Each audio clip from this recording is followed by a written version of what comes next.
भरत जैसा भाई किसी और का नहीं। हमारी दृष्टि में तो दो महात्मा हैं रामायण में, एक भरत एक हनुमान। हनुमान जी जैसा महात्मा कौन हो सकता है और भरत जैसा महात्मा कौन हो सकता। आहा, बाल लीलाओं में जब भरत जी खेलते ना, आहा, एक दिन भगवान राम और भरत जी कपड़े का कबूतर बनाते। ध्यान से सुनना, बड़ी प्यारी कथा है। चंपू रामायण है, चंपू रामायण भारत में, उसकी कथा है, बड़ी प्यारी कथा है। चंपू रामायण में वर्णन आया कि एक बार भगवान बचपन में भरत जी के साथ में खेल खेलते तो कपड़े का कबूतर बनाते और कोने पे रखते, और कबूतर इतना प्यारा बनाया कपड़े का कि आपस में भरत जी का और राम जी का संवाद हुआ कि जो भी इस कबूतर में निशाना मारेगा वो उसका हो जाएगा। राम जी ने निशाना मारा, जानबूझ करके राम जी ने ऐसा लगाया कि निशाना चूक गया। भरत जी ने निशाना मारा और कबूतर गिर गया, निशाना सही बैठा। राम जी हंस करके बोले कबूतर तुम्हारा है। भरत जी बोले नहीं, निशाना हमारा नहीं लगा, आपका लगा था, हमारे तो हवा में वो गिर गया।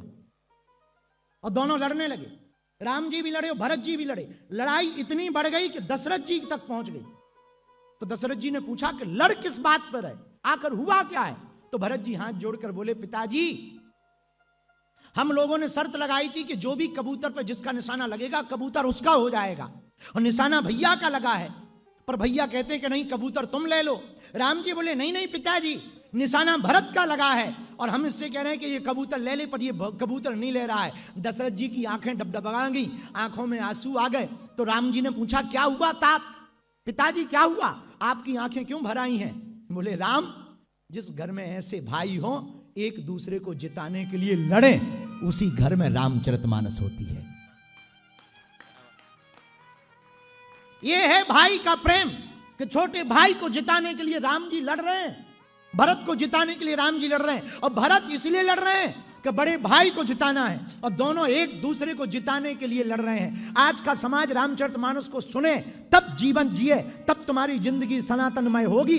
सनातन को जरा समझो, सनातन में भाई को हराने में सनातन नहीं है, तनातनी है। सनातनी तो वो है जो एक दूसरे के भाई को जिताने का संकल्प ले ले। ये है रामचरितमानस, ये है भरत का चरित्र।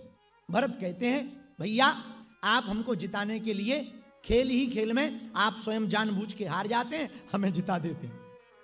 हम आपकी कला को जानते हैं, आप हर खेल में हमें जिता देते हैं, आप हार जाते हैं। हमें पता है कि हम कभी जीत नहीं सकते, लेकिन आप हमारे मान को रखने के लिए जिता देते हैं। मेरे पागलों, हम तुम्हें हाथ जोड़ करके निवेदन करें, परमात्मा की ये आदत है, अपने महात्मा को हारने नहीं देते हैं।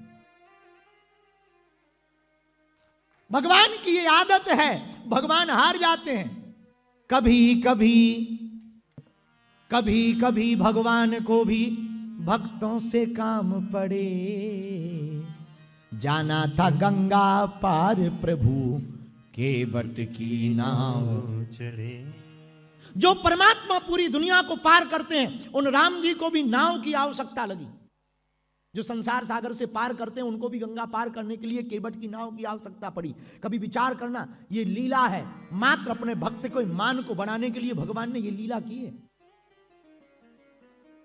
हमारे प्रभु कहते हैं, हम क्यों आपको भगवान की शरण में आने की बात करते हैं, फिजी के पागलों, फिजी के सनातनियों, हम तुम्हें इसीलिए भगवान की शरण में आने की बात करते हैं कि भगवान कहते हैं मेरा मान टले टल जाए पर भक्त का मान न टलने देगा।